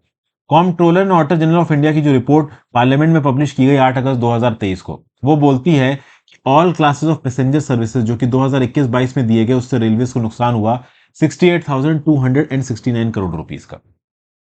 और पैसेंजर सर्विसेज से जब 68,000 करोड़ का नुकसान हो गया, तो फ्रेट ट्रैफिक से जो भी प्रॉफिट आया वो नुकसान को क्रॉस सब्सिडाइज करने में चला गया। तो बेसिकली अगर आप फ्रेट सेक्शन से कमा रहे हो तो कम से कम पैसेंजर सेक्शन को कम से कम लॉस में लाने की कोशिश करो। लॉन्ग टर्म में ओवरऑल हमें रेलवे की सर्विसेज को प्रॉफिटेबल बनाना है। हम कैपिटल एक्सपेंडिचर के नाम पे उसको लगातार लॉस में नहीं रख सकते। जो एनुअल ग्रोथ है फ्रेट वॉल्यूम में और रेवेन्यू में इंडियन रेलवेज का, वो अप्रैल से जुलाई 2023 में 1% है और 3%, मतलब फ्रेट वॉल्यूम 1% से बढ़ा है और जो रेवेन्यू है फ्रेट का वो 3% से बढ़ा है, जबकि इकोनॉमी 7% से बढ़ी है। तो बेसिकली फ्रेट कंपोनेंट से भी जो रेवेन्यू है रेलवेज का वो बहुत तेजी से नहीं बढ़ रहा है। अब उसकी कुछ वजह है, वो वजह हम यहाँ पे समझने की कोशिश करते हैं। देखिए क्या है, जब देश आजाद हुआ था तब उस समय पे जितना भी फ्रेट इधर से उधर होता था 80% रेलवेज के थ्रू होता था, और आज की डेट में दोस्तों जितना भी फ्रेट इधर उधर होता है 27% रेलवेज से होता है। तो बेसिकली रेलवेज का जो शेयर है हमारे फ्रेट में वो बहुत हद तक यहाँ पे कम हो गया। तो अब हमें ये समझना है कि फ्रेट बिजनेस इंडियन, देखिए पैसेंजर बिजनेस को तो इंप्रूव करना है, फ्रेट बिजनेस इंडियन रेलवेज का कैसे इंप्रूव किया जाए इसको भी देखना है। तो जो कार्गो का मूवमेंट होता है ना इंडियन रेलवेज के थ्रू, वो गुड्स और पार्सल्स में डिवाइडेड है, ठीक है ना भाई। लेकिन ये सिमेंटिक नहीं है डिवीजन, यहाँ पे पैरामिग्मिक डिफरेंसेस नहीं है भाई। आपको यहाँ पे बहुत सारी चीजें देखनी पड़ेंगी, handling, moving, monitoring, tariff rules. Better ये रहेगा कि आप ओवरऑल इस तरीके को समझो कि ए से बी तक फ्रेट को कैसे लेके आया जाए, और उसके लिए फ्रेट को आप दो भागों में बांटो। एक आप डेजिग्नेट करो बल्क फ्रेट, नहीं बल्क कार्गो, और दूसरा आप डेजिग्नेट करो नॉन बल्क कार्गो। और बल्क और नॉन बल्क कार्गो के लिए अलग अलग तरीके से बुकिंग होनी चाहिए, ठीक है। जो डिविजन्स होने चाहिए ओवरऑल वो काफी थीमेटिक होने चाहिए और प्रॉपरली डॉक्यूमेंटेड होनी चाहिए, ताकि कौन से रेलवे कोचेस के थ्रू चीजों को ट्रांसफर किया जाएगा ये चीजें क्लियर हो, ठीक है ना भाई। बल्क कार्गो क्या होता है? बड़े वॉल्यूम्स ऑफ कार्गो, पूरा का पूरा ट्रेन भर गई या फिर पार्शियल पूरी ट्रेन भर गई, जैसा कि कोयला वगैरह ट्रांसफर कर रहे हो, आप आयरन ट्रांसफर कर रहे हो, इस पर्टिकुलर कार्गो को मैकेनिकली आसानी से हैंडल नहीं किया जा सकता। लेकिन हाँ, जो बड़े थोक विक्रेता होते हैं ना, वो थोक विक्रेता रेलवेज को अफोर्ड कर सकते हैं। समझिए दोस्तों, किसी को 4 रेक कोल की भेजनी है, समझ गए, उड़ीसा के निकाल के मुंबई तक, और मान लो किसी को एक छोटा सा बक्सा भेजना है, तो बेसिकली अगर छोटा सा बक्सा आप कम वॉल्यूम की चीजों को ट्रांसपोर्ट करना है तो ओवरऑल जो ट्रांसपोर्टर है, जो शिपिंग करने वाला है, उसको प्रॉब्लम हो सकती है। अब अगर आप आईआर इंडियन रेलवेज का ट्रांसपोर्ट बास्केट देखोगे, इंडियन रेलवेज की ट्रांसपोर्ट बास्केट्स की 11 कमोडिटीज 90% टनेज को अकाउंट करती हैं और रेवेन्यू को अकाउंट करती हैं। 45% अगर आप देखो टनेज और रेवेन्यू तो कहां से आ रहा है? कोयले से आ रहा है। 10% आयरन ओर से आ रहा है, 10% सीमेंट से आ रहा है। तो आप समझ सकते हो कि ये कुछ bulk commodities major chunk form कर रही हैं इंडियन रेलवेज के फ्रेट। लेकिन इसमें भी चीजें बहुत तेजी से इंप्रूव नहीं हो रही। देखिए अब क्या है, अगर आप आईआर इंडियन रेलवेज, आईआर मतलब इंडियन रेलवेज का टोटल फ्रेट वॉल्यूम अगर आप देखो तो बेसिकली ये जो कोयला वगैरह भी जाता है, आयरन ओर भी जाता है, इसका प्रपोर्शन भी अब कुछ हद तक रोड से जा रहा है, इंडियन रेलवेज से नहीं जा रहा है। फॉर एग्जांपल, अगर आप 2011 और 2020 में कोल कंजम्पशन की बात करो, 2011 में कोल कंजम्पशन था 602 मिलियन टन, 2020 में था 978 मिलियन टन। लेकिन रेल ट्रांसपोर्ट कोल का कितना था? तो 2011 में था 420 मिलियन टन और 2020 में था 587 मिलियन टन। तो बेसिकली 2011 में ओवरऑल जो कोल ट्रांसपोर्ट किया था वो टोटल कंज्यूम का 70% था, लेकिन ये नंबर 2020 में 60% हो गया। 2023 में ये 64% पे चल रहा है। तो बेसिकली 2011 के रिस्पेक्ट में ओवरऑल रेलवेज कोल के ट्रांसपोर्टेशन की अकाउंटिंग में भी कंपेरेटिवली कम होता नजर आ रहा है। तो ये चीज यहां पे देखो प्रॉब्लमैटिक है। जो कोल एक बल्क कार्गो है जिसको ज्यादातर हम कह सकते हो कि हाँ रेलवे से ही इफेक्टिवली ट्रांसफर किया जाता है, उसका तक प्रपोर्शन रेलवे ट्रांसपोर्ट के थ्रू घटता सा हमें यहां पे नजर आ रहा है। ठीक है, ये सब बातें ओवरऑल यहां पे बोली जा रही है। तो कुल मिला के ओवरऑल ये क्या कहने की कोशिश कर रहे हैं? फिर भाई यहां पे बात हो रही है आपकी private container train operation policy की। कंटेनर का मूवमेंट किस हद तक ट्रेन से होगा? आपने 20 फीट के कंटेनर देखे होंगे, 40 फीट के कंटेनर देखे होंगे। ये कंटेनर वो होते हैं जो कि सामान को रख के ट्रांसपोर्ट करते हैं, ज्यादातर इंडिया से बाहर या इंडिया के अंदर इंटरनेशनल ट्रेड के लिए इन कंटेनर्स को इस्तेमाल किया जाता है। तो जो एग्जिम कंटेनर्स का जो मूवमेंट है पोर्ट के इन अंदर जाने का और पोर्ट से बाहर जाने का, वो भी 10% था और 18% था। 2009-10 में इसको इंप्रूव किया गया था। मतलब बेसिकली अगर मान लीजिए कंटेनर आ गया कहां पे, आपका मनावा शेवा मुंबई पोर्ट पे, और उसको जाना है उड़ीसा में, तो वहीं से वो रेल पे लोड होगा और वो चला जाएगा। तो बेसिकली ओवरऑल रेलवेज के इस्तेमाल से पोर्ट से जो कंटेनर अंदर लाए जाते हैं और फिर इनलैंड से पोर्ट तक लेके आए जाते हैं, उसका यूजेज भी कम होगा। 2009-10 के बाद से ओवरऑल देखो तो कंटेनर इन और आउट का 10 से 18% का रेशियो है। 2021-22 तक ये केवल 13% पे पहुंचा है। In fact private container train operation policy को 2006 में इनिशिएट किया था ताकि कंटेनर का मूवमेंट रेल के थ्रू हो सके। फिर इंडियन रेलवेज की एक और परेशानी है कॉन्स्टेंटली फ्लक्चुएटिंग की index of net ton kilometre. जो नेट टन किलोमीटर है वो ओवरऑल पिछले दो सक्सेसिव ईयर 2015, 16, 16, 17 में 4 और 5% से घटा है। अब आप बोलोगे नेट टन किलोमीटर क्या होता है? तो देखिए भैया, एक टन माल आप 1 किलोमीटर तक लेके जाओ, इसको आप नेट टन किलोमीटर बोलते हो। तो बेसिकली रेलवे की परफॉर्मेंस को क्वांटिटेटिव टर्म्स में नेट टन किलोमीटर यूनिट में मेजर किया जाएगा। अगर आप देखो तो डीमोनेटाइजेशन का कुछ इंपैक्ट आया था नेट टन किलोमीटर पे 2015, 16, 16, 17 में गिरने के बाद 2017, 18 में 11% का इंक्रीज हुआ था नेट टन किलोमीटर में। ठीक है ना भाई? तो ये सब बातें ओवरऑल यहां पे बताई जा रही हैं। 2019-20 में नेट टन किलोमीटर फिर 4% से नीचे गिरा है। तो बेसिकली नेट टन किलोमीटर एक और इंपॉर्टेंट पैरामीटर है जिसके बेसिस पे रेलवे की परफॉर्मेंस को एसेस किया जा सकता है। कितना पेलोड रेलवे के थ्रू मूव कर रहा है, इसको एसेस किया जा सकता है। ठीक है ना भाई? ये तो ये सब बातें ओवरऑल यहां बताई गई। तो रेलवे के रिस्पेक्ट में पहला आर्टिकल तो भाई ये था। अब दूसरे आर्टिकल पे आ जाते हैं। अपने आप में यही आर्टिकल डिस्कस करना ही बड़ा मुश्किल काम है। ठीक है भाई, तो अब यहाँ पे क्या बता रहे हैं सेकंड आर्टिकल में कि भाई railways one of the cheaper mode से ट्रांसपोर्टेशन का किसका बल्क कार्गो होगा। गवर्नमेंट यहाँ पे सपोर्ट करना चाहती है, ओवरऑल लॉजिस्टिक्स कॉस्ट कम करना चाहती है, स्कीम लेके आ रही ग्रीन मोबिलिटी के लिए। अगर आप देखो तो इंफ्रास्ट्रक्चर इन्वेस्टमेंट्स को यहाँ पे पॉइंट आउट किया जा रहा है। दो पॉलिसीज बनाई सरकार ने, पीएम गति शक्ति policy for a national master plan और नेशनल लॉजिस्टिक पॉलिसी में यहाँ पे तीन चीजें आ गई। एक तो पीएम गति शक्ति, ये क्या एम करती है? Bring synergy to create a seamless multi modal transport network in India. फिर एक चीज है एनएमपी। एनएमपी क्या है? National master plan. ये इंप्लॉय करता है टेक्नोलॉजी को और आईटी टूल्स को for coordinated planning of infrastructure. और एक है एनएलपी, नेशनल लॉजिस्टिक प्लान। ये क्या करता है? ये फोकस करता है building a national logistic portal and integrated platforms of various ministries. तो ये नोट्स में जरूर इनकॉर्पोरेट कर लीजिए एक एक लाइन में कि ये सब प्रोग्राम क्या करते हैं। वैसे तो आपको पता होना चाहिए कि पीएम गति शक्ति पॉलिसी क्या है, नेशनल मास्टर प्लान क्या है, नेशनल लॉजिस्टिक्स पॉलिसी क्या है। ये करंट अफेयर्स में रेगुलरली आता रहता है, मैं करंट अफेयर्स में आपके साथ डिस्कस करता रहता हूँ। मैंने अपने मेंटरशिप कोर्स में गति शक्ति, national master plan, national logistics policy बहुत ज्यादा डेप्थ में और डिटेल में डिस्कस की है, ठीक है ना। हालांकि जो लोग मेंटरशिप कोर्स नहीं भी ज्वाइन कर रहे हैं वो भी इनको सीख सकते हैं। ऑब्वियसली बात है, यहाँ पे जो चीज आपके सामने है उसको ऑन द स्पॉट इंटरनेट पे सर्च मारिए। बहुत सारी यूपीएससी प्रिपरेशन रिलेटेड वेबसाइट्स हैं जहाँ पे इनके रिस्पेक्ट में काफी अच्छा मटेरियल अपडेट होता रहता है। तो चलिए आगे चलते हैं। देखिए, जो मेजर पॉलिसी कंपोनेंट्स हैं गवर्नमेंटल वेबसाइट पे पीएम गति शक्ति पॉलिसी को लेके, वो इजीली अवेलेबल नहीं, मतलब स्टैटिस्टिक्स बेसिस पे उतने अवेलेबल नजर नहीं आ रहे। इंडियन रेलवेज के रिस्पेक्ट में बात की जाए तो department of promotion for industry and internal trade website, इसमें 3 चीजें बता रखी हैं।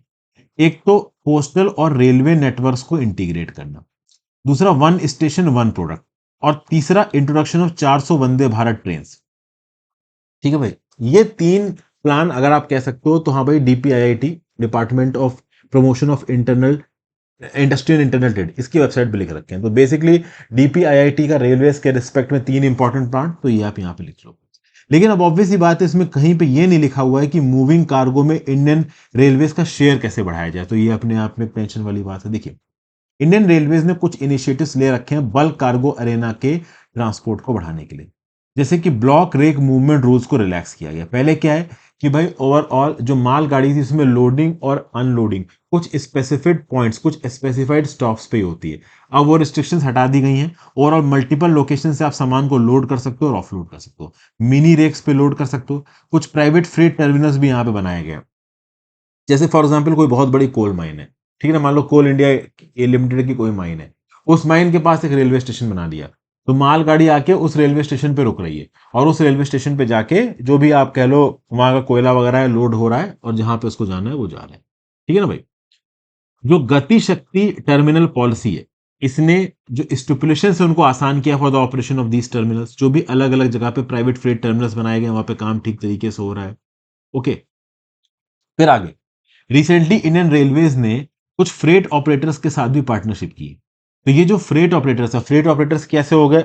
फॉर एग्जांपल आप डीटीडीसी की बात कर लो, ब्लू डार्ट की बात कर लो, मतलब ऐसे आप कह लो कंपनीज जो कि फ्रेट को, सामान को एक जगह से दूसरी जगह ट्रांसफर करते हैं और बड़े स्केल पे ट्रांसफर करते हैं। ठीक है ना।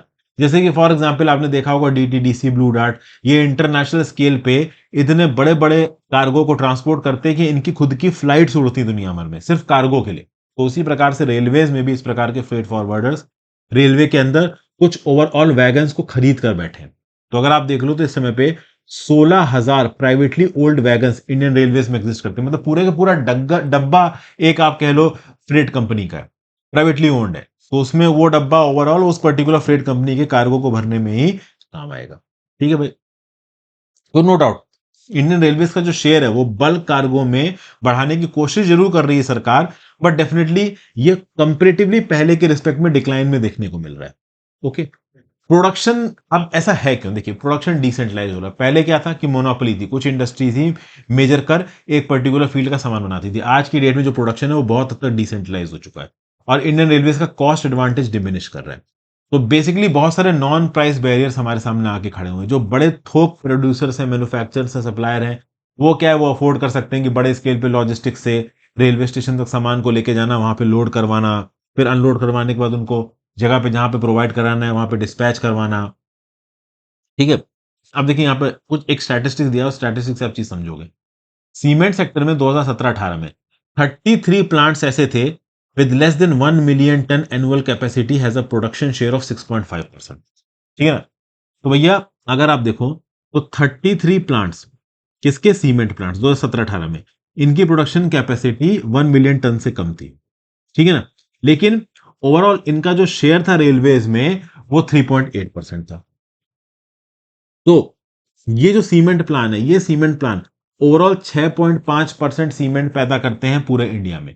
लेकिन ये जो 35 प्लांट्स हैं, इनकी जो प्रोडक्शन कैपेसिटी है वो 1 मिलियन टन से कम है। और रेलवे फ्रेट में, रेल लोडिंग में सीमेंट की इनका प्रोपोर्शन 3.8% है। वहीं पे वो प्लांट्स जो कि 2.5 मेट्रिक टन एनुअल कैपेसिटी के हैं, ओवरऑल इनका जो प्रोडक्शन शेयर है ऑल इंडिया वो है 57%, और रेलवे फ्रेट में इनका शेयर है 69.5%। तो मतलब एक तरफ ओवरऑल 1 मिलियन टन से कम कैपेसिटी वाले 35 प्लांट्स, ओवरऑल ये रेल फ्रेट में केवल 3.8% का प्रोपोर्शन फॉर्म करते हैं, प्रोडक्शन इनका 6.5% का है। वहीं पे overall 2.5 metric ton annual capacity वाले सीमेंट प्लांट, इनका प्रोडक्शन शेयर 57% है और रेल कैपेसिटी में 69.5%। इसका मतलब क्या है? इसका मतलब है कि वही प्राइवेट छोटी माइंस, ठीक है ना, छोटे स्टील प्लांट्स, इस प्रकार के छोटे छोटे जो थोक विक्रेता हैं, वो कहीं ना कहीं रेलवे में डिसएडवांटेज फील करते होंगे। उनको लगता होगा कि रेलवे में प्रॉपर लोडिंग टर्मिनल नहीं है, ऑफ लोडिंग टर्मिनल नहीं है, पूरा वैगन खरीदना ओवरऑल उनकी औकात के बाहर है, तो वो सोचते होंगे कि यार ट्रक में लोड करके स्टील भेज दो, क्या जरूरत है यहाँ पे रेड की। इनफैक्ट आपने देखा भी होगा कि कई बार स्टील की कॉइल्स, शीट वगैरह किसी बड़े ट्रक पे, रोड पे ट्रांसपोर्ट होती है, आपको नजर आती है। तो बेसिकली ये एक बहुत इमीडिएट नीड है कि कॉमन यूजर फैसिलिटीज को बनाया जाए कार्गो एग्रीगेशन और डिस्पर्सल पॉइंट्स पे। बेसिकली किसी एक जगह पे इस प्रकार के बल्क कार्गो को एग्रीगेशन करने के लिए कॉमन फैसिलिटीज होनी चाहिए। ये सही है कि आप किसी बड़े थोक विक्रेता को पूरा एक वैगन बेच दो, लेकिन जो पूरा वैगन खरीदना जिसके लिए फाइनेंशियली सूटेबल नहीं है, छोटा विक्रेता है, इसके लिए कॉमन एग्रीगेशन पॉइंट्स हो, प्रॉपर इंडस्ट्रियल क्लस्टर्स बने हो स्पेसिफाइड इकोनॉमिक जोन जैसे, जहां पे ओवरऑल बल्क में इनकी लॉजिस्टिक हैंडलिंग के लिए सुविधाएं अवेलेबल हो। और इसका डाटा, खास बात है कि केंद्र की सरकार के पास नहीं होता, राज्य की सरकार के पास होता है। इसलिए इंडियन रेलवेज और बाकी सेंट्रल मिनिस्ट्रीज को राज्य की सरकार के साथ मिलकर काम करना पड़ेगा। यहाँ पे इंडियन रेलवेज की राज्य की सरकार के साथ रिलेशनशिप बहुत जरूरी आती है। अक्सर कर राज्य की सरकार इंडियन रेलवेज में अपनी भागीदारी रखना चाहती है, लेकिन वो भागीदारी रखना चाहती है पैसेंजर ट्रेन में। कई बार अनाउंसमेंट होता है ना कि हम पैसेंजर्स के लिए ये ट्रेन खुलवाएंगे, वो ट्रेन खुलवाएंगे, क्योंकि उसमें वोट बैंक पॉलिटिक्स इन्वॉल्व होती है। लेकिन जब बात आती है फ्रेट कार्गो की, तब राज्य की सरकार और केंद्र की सरकार और इंडियन रेलवेज के बीच में उस प्रकार का सिंक्रोनाइजेशन और सामंजस्य नहीं देखने को मिलता है। वही यहां पे लेके आना। फिर फ्लाई ऐश की यूटिलाइजेशन के रिस्पेक्ट में कुछ चीजें, जैसे कि ministry of environment and forest ने 1999 के बाद ये नोटिफिकेशन निकालने शुरू कर दे कि जहां जहां पे भी फ्लाई ऐश पैदा हो रही थर्मल पावर प्लांट से, उसको यूटिलाइज किया जाए। अब थर्मल पावर प्लांट्स तक जो रेलवे ट्रेन कोयला लेके जाती हैं, ओवरऑल उसके बाद उन्हीं रेलवे के वैगन्स में फ्लाई ऐश को लोड करने की, आप कह लीजिए, प्रॉपर सुविधाएं अवेलेबल नहीं है थर्मल पावर प्लांट्स के पास। रेलवे ने उस प्रकार से रेलवे लाइन्स ही नहीं बिछाई हैं। तो अब यहाँ पे चेंज किया जा रहा है, इंडियन रेलवेज को इनकरेज किया जा रहा है कि आप नए वैगन्स की डिजाइन को अमेंड करिए, ताकि इन वैगन्स में फ्लाई ऐश को भी ट्रांसपोर्ट किया जा सके, क्योंकि ऑब्वियसली बात है फ्लाई ऐश एक एनवायरमेंटल हजार्ड है, उसको स्पेसिफिक जगह पे इस्तेमाल करके उसका भी यूज किया जा सकता है। ठीक है। तो अब इंडियन रेलवेज की अनलोडिंग और लोडिंग में इन्वायरमेंटल कंसीडरेशंस पे भी ध्यान दिया जा रहा है, ठीक है ना। Common user facilities loading unloading की बनाई जाने की बात की जा रही है।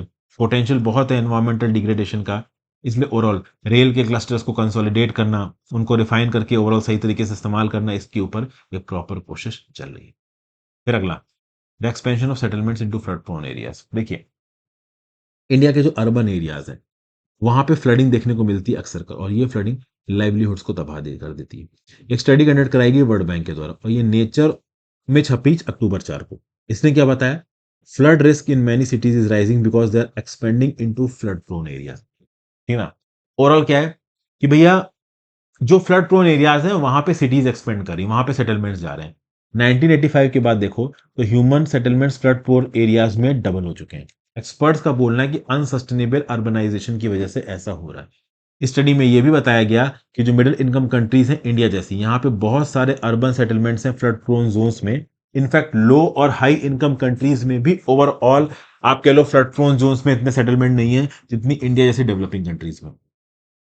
इंडिया उन 20 कंट्रीज में नहीं आता है जहां पे settlements are most expose to flood hazard. India third highest contributor है टू ग्लोबल सेटलमेंट्स। चाइना और यूएस के बाद इंडिया थर्ड हाईएस्ट है ग्लोबल सेटलमेंट्स में, ठीक है ना। चाइना और वियतनाम के बाद आप कह लो इंडिया एक ऐसी कंट्री है जहां पे सबसे ज्यादा सेटलमेंट्स फ्लड प्रोन एरियाज में गए हैं, अगर हम 1985 से लेकर 2015 का डाटा देखें, ठीक है ना भाई।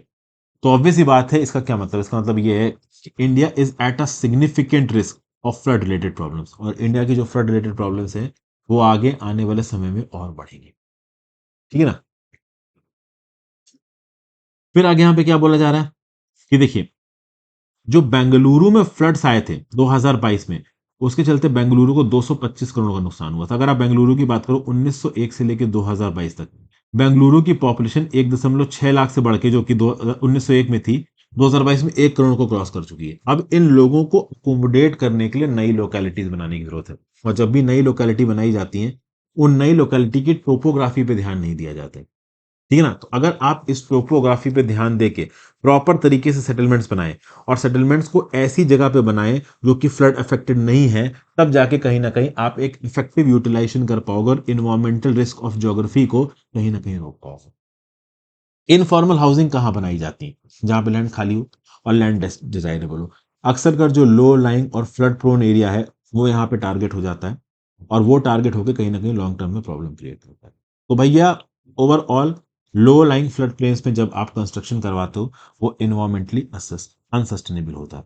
और न्यू कंस्ट्रक्शन में अगर आप इन्वायरमेंटल रेगुलेशंस लगाते हो, बिग इंफ्रास्ट्रक्चर प्रोजेक्ट्स में इन सब चीज़ों पे ध्यान दिया जाता है, लेकिन छोटे प्रोजेक्ट्स में कोई ध्यान भी नहीं देता। इनफैक्ट फ्लड प्रोन एरियाज बहुत लंबे समय तक ओवरऑल लोगों के ध्यान से बाहर होते हैं, वहां पे बड़ी बड़ी सेटलमेंट्स बन जाती हैं।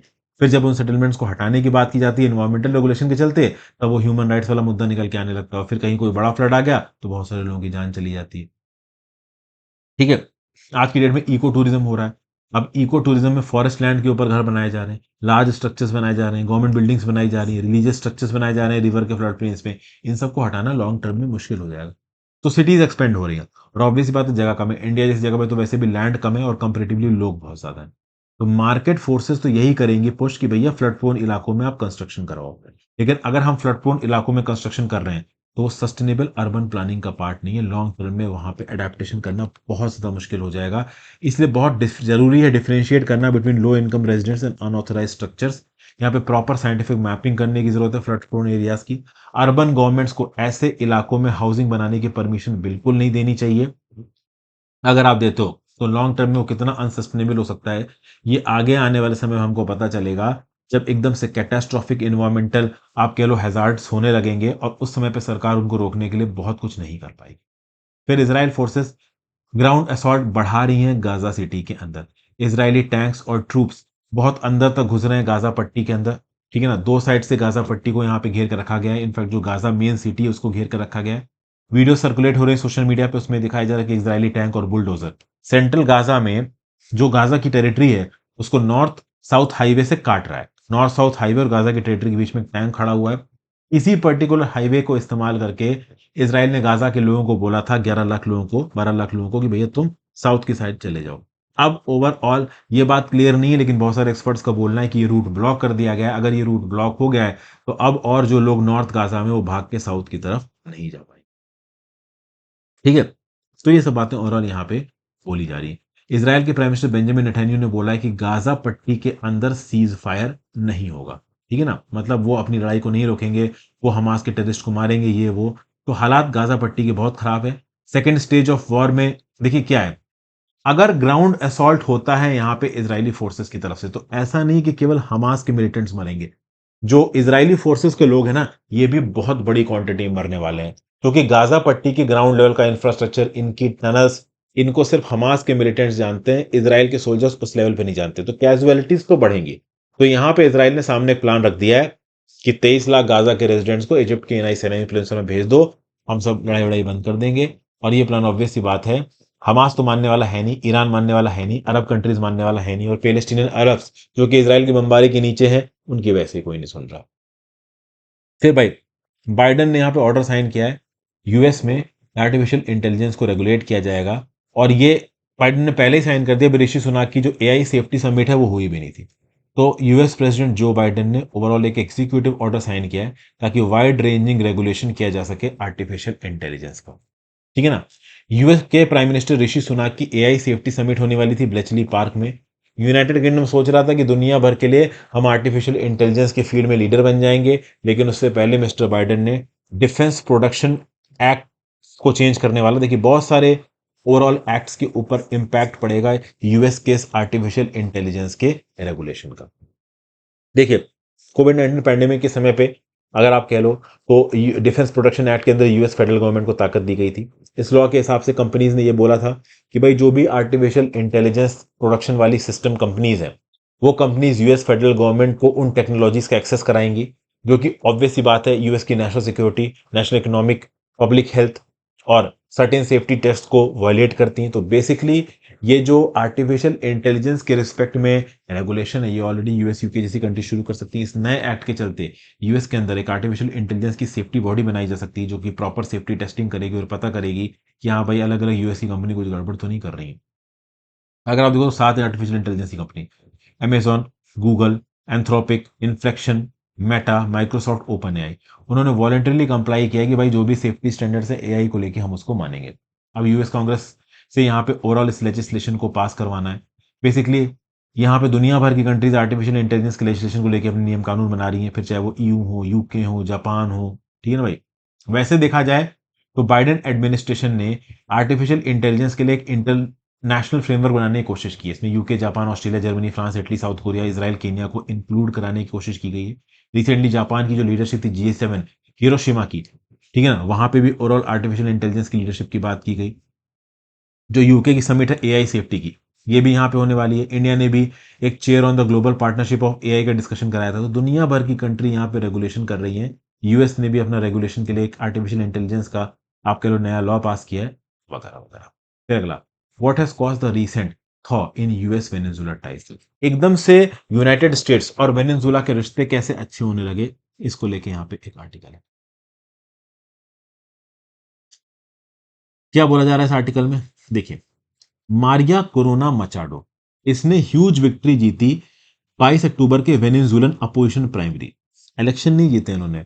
वेनेजुएला के अंदर जो लीडिंग पार्टी और इनके अपोजिशन में जो पार्टी है, उस अपोजिशन की पार्टी के प्राइमरी के इलेक्शंस हो रहे हैं कि हाँ भाई, उस अपोजिशन के बिहाफ पे कौन लीडर होगा। तो बेसिकली कोरिना मचाडो ने यहाँ पे ये अपोजिशन प्राइमरी, अपोजिशन की जो रिप्रेजेंटेशन है वो जीती है। अब ये अपोजिशन वर्सेस जो रूलिंग पार्टी है प्रेसिडेंट निकोलस मादुरो की, इनके बीच में बवाल चल रहा है। यहां पे यूएस का स्टांस, बाइडेन एडमिनिस्ट्रेशन का स्टांस थोड़ा बदला है। बाइडेन एडमिनिस्ट्रेशन यहां पे तैयार है कि जो इतना लंबा ब्रूटल सैंक्शंस कंट्री के, वेनेजुएला के ऑयल, गैस और माइनिंग इंडस्ट्रीज के ऊपर लगाया गया है, ये थोड़ा रिलैक्स कर सकते हैं। अब ऐसा क्यों कर रहा है यहाँ पे यूएस, देखिए। वॉशिंगटन और कैराकस, कैराकस मतलब वेनेजुएला की जो कैपिटल है, यहाँ पे कुछ शिफ्ट देखने को मिल रहे हैं जियोपॉलिटिकल रियलिटीज में। रशिया और यूक्रेन के बीच में जो वॉर हो रहा है, उसके चलते यूएस वेनेजुएला के बीच में टाइज बदल सकते हैं। जब फरवरी 2022 में रशिया ने यूक्रेन के ऊपर अटैक किया, तो उसी समय बाइडेन एडमिनिस्ट्रेशन ने कुछ अपने ऑफिसर्स को कैराकास में भेजा था बातचीत करने के लिए। वेनेजुएला के पास one of the world's largest oil reserves है, ठीक है। और वेनेजुएला दुनिया भर को ऑयल का सप्लाई बन सकता है, उसके अंदर ये काबिलियत है।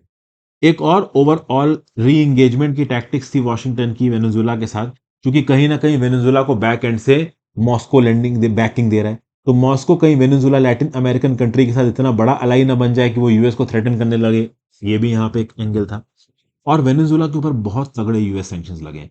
कहीं ना कहीं अगर यूएस इन सैंक्शंस को हटा देता है तो वेनेजुएला की इकोनॉमी को फायदा मिलेगा।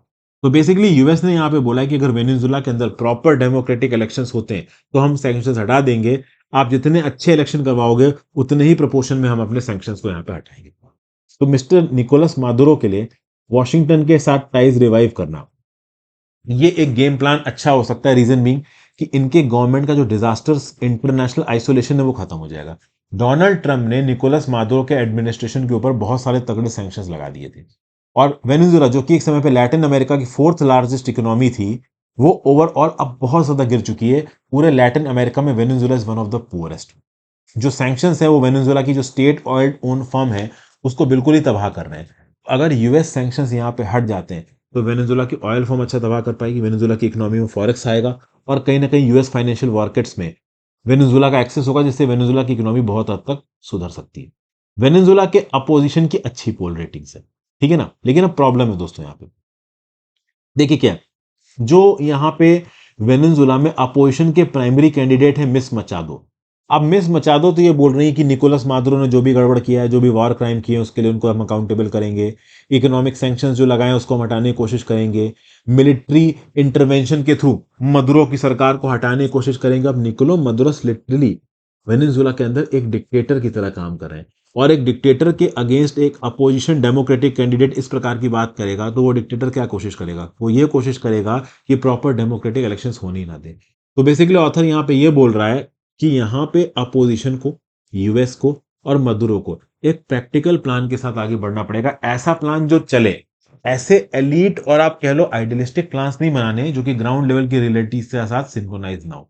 तो बेटर ये रहेगा कि निकोलस मादुरो और जो अपोजिशन है उसके बीच में एक प्रॉपर कॉन्टेस्ट हो। यूएस यहाँ पे इस प्रकार से नजर ना आए कि वो मदुरो की सरकार को हटाना चाहता हो, ठीक है ना। निकोलस मादुरो 2013 से पावर में है। अगर उसको लगा कि भाई डेमोक्रेटिक इलेक्शंस में उसके अगेंस्ट कुछ बात आ सकती है, तो वो डेमोक्रेटिक इलेक्शंस को दबाने की कोशिश कर रहा है। तो बाइडेन एडमिनिस्ट्रेशन का जो भी इंटरवेंशन है वेनेजुला के अंदर, वो फेयर नजर आना चाहिए। अगर वो अनफेयर हुआ तो कहीं ना कहीं जो डेमोक्रेटिक प्रोसेस की बात हो रही है वो डिस्टर्ब हो सकती है। फिर अगला, government preparing to release vision 2047 document.